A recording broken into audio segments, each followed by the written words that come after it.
Magtatanggal tayo ng laman. Ito yung kinuha natin guys nung nakaraang araw.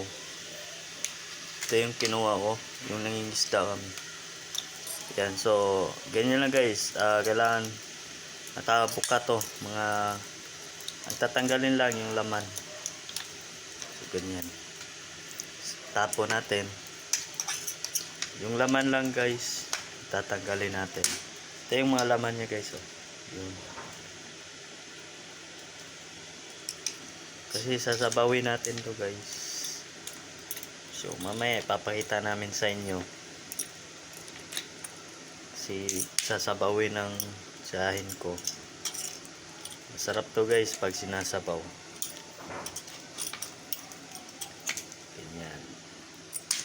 Sasalang natin to.